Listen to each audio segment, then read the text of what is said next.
Graph the following inequality. Y is less than the opposite of x plus 9. To graph an inequality, let's first consider the corresponding equation. Y equals the opposite of x plus 9. This is an equation in slope-intercept form. We know that the y-intercept is 9, and the slope is -1, which means we can plot other points by going down 1 and over 1, and so on. Now, every point on this line makes this equation true, because after all, that is what a graph is for an equation. It's the set of all points that makes the equation true. Now, if we ask ourselves, would these points make this inequality true, we would have to come to the conclusion that no, of course they don't, because if y is less than the opposite of x plus 9, then these two sides of the inequality will not be equal. The coordinates of every point in this line make the two sides equal. So to graph this inequality, I'm going to make this a dotted line. The dotted line indicates that the points on the line do not actually make the inequality true. Now, the graph of this inequality will actually be an entire shaded region.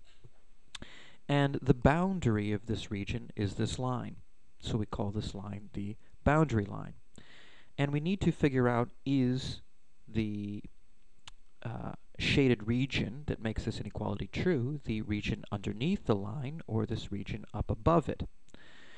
The easiest way to determine that is to just pick a point and see if the coordinates of the point make the equation true.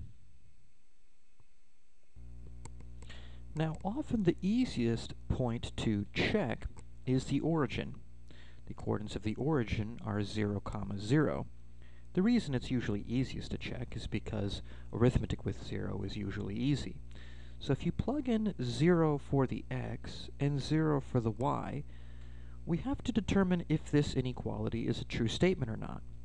If you simplify the right side, we get 0 is less than 9, which is in fact a true statement, which means that every single point on this side of the boundary line makes the inequality true, and therefore this entire shaded region is the graph of this inequality. Now, just to prove to you that these points over here do not make the inequality true, we could just pick any old point over here. So let's say this is the point 6, 8. If you plug in 6 and 8 into the inequality, we would get -6 plus 9, and on the left side 8. -6 plus 9 is 3, and well, 8 is not less than 3, so that is not a true statement. Therefore, again, it's all of these points on the side of the boundary line that make the inequality true. So, to summarize, in graphing an inequality, first consider its equation and graph that line. If the inequality is a strict inequality, meaning a less than or greater than, but not a less than or equal to, or a greater than or equal to, then the boundary line should be dotted. Then, pick a point on either side of the boundary line and see if that point makes the inequality true. If that point makes the inequality true, then that is the side of the boundary line that should be shaded. If you test a point and it does not make the inequality true, then you should shade the other side of the boundary line.